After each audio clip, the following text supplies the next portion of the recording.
Hello, I am Dr. V.K. Srivastava from Delhi, and today I am going to discuss with you chapter 4 of 12th. This is what? Reproductive health. So first to know, पहले हम जानेंगे what is reproductive health. तो according to WHO, World Health Organization, health is described on the page number 146. अब देखेंगे state of complete physical mental and social well beings, this is called health. And disease कहते हैं कि इसमें कोई भी एक अल्टर हो जाए तो उसको डिजीज कहते हैं. तो आप लिख सकते हैं इसमें अल्टरेशन ऑफ, है ना, a complete physical mental and social being, this is called disease, right ना. तो हम लोग कंसंट्रेट करते हैं चैप्टर 4 पे. तो फर्स्ट पेज पे भी डिफाइन किया हुआ है physical, emotional, behavioural and social well beings called good health, right ना. फिर आती है बात 4.1 reproductive health problems and strategies. ये लिटरेचर है बेस्ड, 2 मार्क्स सीबीएसई में आता है और एक या क्वेश्चन कभी नीट में आपको पूछेंगे, 1 या 2 क्वेश्चन एमसीक्यू आ सकता है. तो आप इसको एक बार थोड़ा पढ़िए. सेकंड पेज है 58 पे लिखा हुआ RCH, शॉर्ट टर्म में ही क्वेश्चन पूछेंगे कि child health care, reproductive health का यहाँ दिया हुआ शॉर्ट टर्म. फिर इस बात पढ़िएगा, लास्ट में एक आएगा वर्ड है कि अमाइनोसेंटेसिस. तो this refers to the chemical analysis of amniotic fluid to determine sex of the child and also any chronic disease running in mother and the child. इसके लिए क्या करते हैं कि एमनियोटिक फ्लूइड निकालते हैं यूट्रस से और उसका केमिकल एनालिसिस हम करते हैं. इससे इंडिया में स्टैट्यूटरी बैन है सेक्स डिटरमिनेशन का, क्योंकि इसका जो है फीमेल फेटिसाइड्स में मिसयूज़ किया जाता है. तो इस पेज पे आप पढ़ेंगे, पेज नंबर 58 पे. अब आती है बात 59 पेज नंबर, इस पे लिखा है population explosion and birth control. अब ये सब एक डिस्क्रिप्टिव है, थोड़ा आपको इसमें पढ़ना है, जिसमें डाटा कुछ दिया हुआ है कि किस ईयर में कितने मदर और फीटस हुए और उनके मोर्टालिटी रेट, है ना, मदर का और फीटल का इन्फेंट मोर्टालिटी रेट, ये सब डिसाइड किया हुआ है ना. एक वर्ड आता है इसमें MMR, and this is called maternal mortality rate, है ना, मतलब मरने का दर. उसी तरह से infant mortality rate called IMR. इस शॉर्ट टर्म इसको डेफिनेशन याद करने, एक लिस्ट बनाइए इन सब पे, है ना, और उसको ये पढ़ लीजिए आप. इसके बाद आता है ये कॉन्ट्रासेप्टिव मेजर्स. तो कौन कौन से उपाय हैं जिससे कि हम टेम्पोररीली बच सकते हैं प्रेगनेंसी से. तो 2 मेथड है, एक तो नेचुरल मेथड है और एक बैरियर मेथड है. पेज नंबर आता है 59 पे. नेचुरल बैरियर में 3 आते हैं, पीरियोडिक एब्स्टिनेंस, विड्रावल और क्वाइटस इंटरप्टस और लैक्टेशनल एमेनोरिया. तो जो पहला वर्ड है पीरियोडिक एब्स्टिनेंस में ना, is one such method in which the couple avoid और abstain from coitus from day 10 to 17 menstrual cycle. इसलिए कि बॉडी के अंदर ओवम नहीं होता, चांसेस कम होती है और कंसीव होने चांसेस कम होती है, इसलिए कह रहा है ये पीरियोडिक. अपने 15-15 दिन का गैप होता है महीने में. फिर आता है विड्रावल और क्वाइटस इंटरप्टस का, मतलब कि जब सेक्स का जो पीरियड होता है उस समय में स्पर्म को फीमेल के जेनिटल ट्रैक में नहीं प्लेस करना है, उसके पहले ही उसको रिलीज करना है ना, outside the body of the female. And this is sense of the withdrawal coitus interruptus. Okay. फिर आता है लैक्टेशनल एमेनोरिया का, मतलब ये हुआ कि जब तक के मदर बॉडी में मिल्क का प्रोडक्शन हो रहा है तब तक मेंस्ट्रुअल साइकिल, ओवुलेशन साइकिल रुका रहता है और कंसीव होने चांसेस कम होते हैं, लेकिन उसके अपने खतरे भी होते हैं. फिर आता है बैरियर मेथड्स में, जैसे कंडोम, तो फीमेल कंडोम, मेल कंडोम, ये बहुत सारा कॉमन सा है, गवर्नमेंट हॉस्पिटल में तो फ्री मिलता है. इसके बाद है diaphragm, cervical cap and walls. ये सब फीमेल से कंसर्न डिवाइसेस हैं, बैरियर्स हैं, जिसमें यूट्रस के माउथ को ना, सर्विक्स को कवर कर देते हैं, उसको कहते हैं कैप्स, सर्वाइकल कैप्स. और वॉल्स, उसके अंदर कुछ हेड पिन स्ट्रक्चर होती है जिसमें इंसर्ट करने से माउथ उसका ब्लॉक हो जाता है, स्पर्म की एंट्री उसमें ब्लॉक हो जाती है. फिर आता है IUDs, uterine intra uterine devices, page number 60. तो इसमें 2 तरह का होता है, एक तो आयन रिलीजिंग, है ना, और दूसरा होता है हार्मोन रिलीजिंग, आयरन रिलीजिंग में यहाँ 3-4 का नाम दिया हुआ, आप पढ़ लीजिएगा, है ना। जैसे लिपर्स लूप, कॉपर रिलीजिंग, आईयूडीज जैसे CUT कॉपर, है ना, CUT, CU7, मल्टीलोड 375 ये दिया हुआ है इसमें।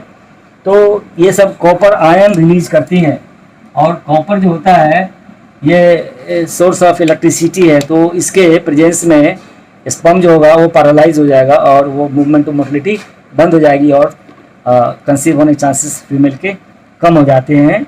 जबकि जो हार्मोन रिलीजिंग हार्मोन है, हाँ, वो फैगोसाइटोसिस इफेक्ट उसका डालता है, स्पर्म वगैरह की मोटिलिटी जो है, कैपेसिटेशन वगैरह चार्जेस सब डाउन हो जाती हैं और वो मूव नहीं कर सकता।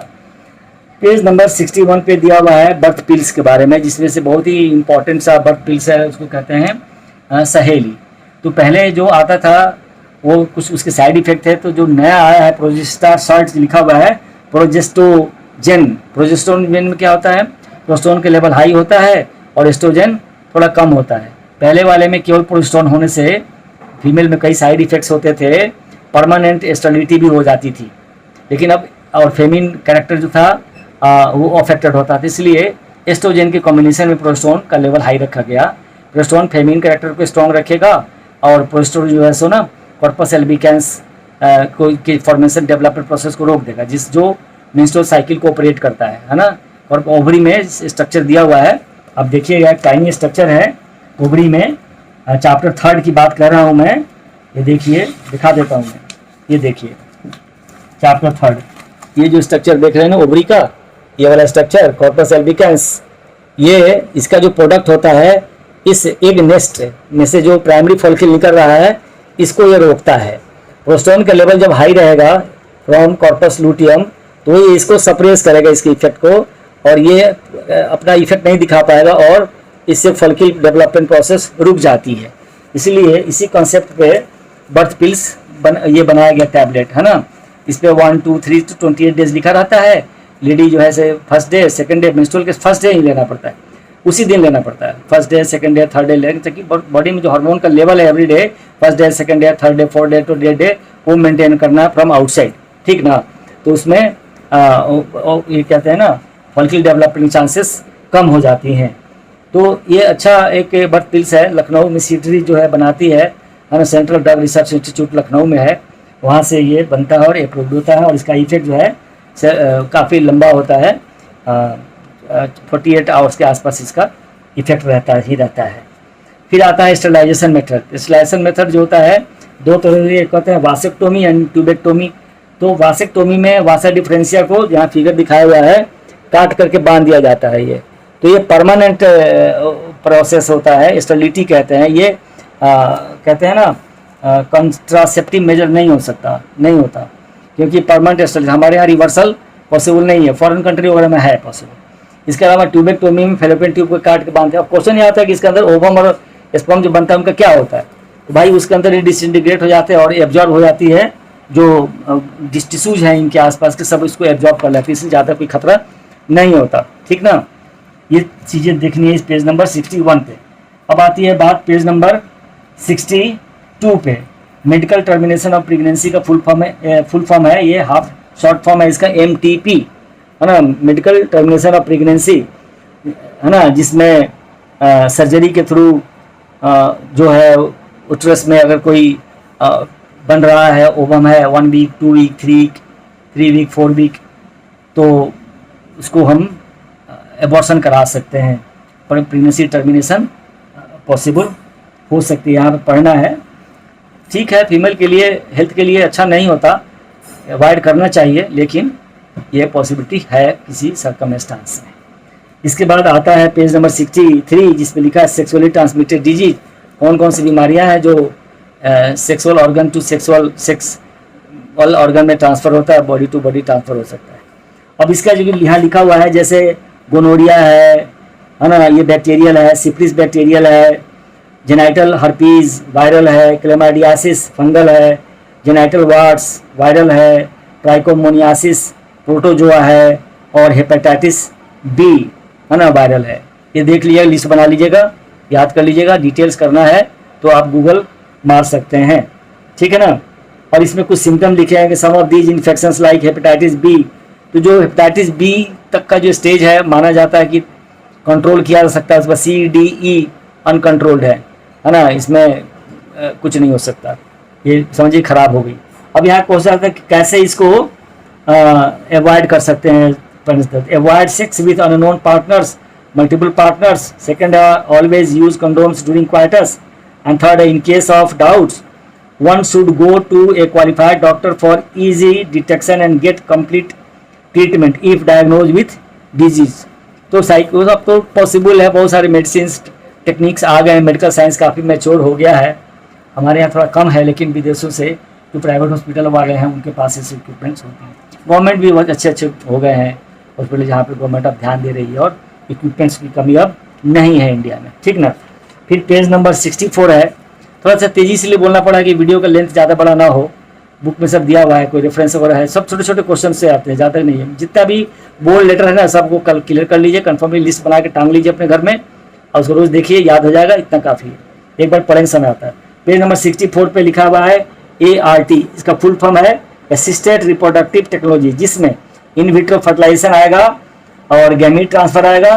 तो इन विट्रो फर्टिलाइजेशन में टेस्ट ट्यूब बेबी सुना होगा आपने, बहुत कॉमन सा है आज के डेट में, IVF कहते हैं, इन विट्रो फर्टिलाइजेशन, है ना।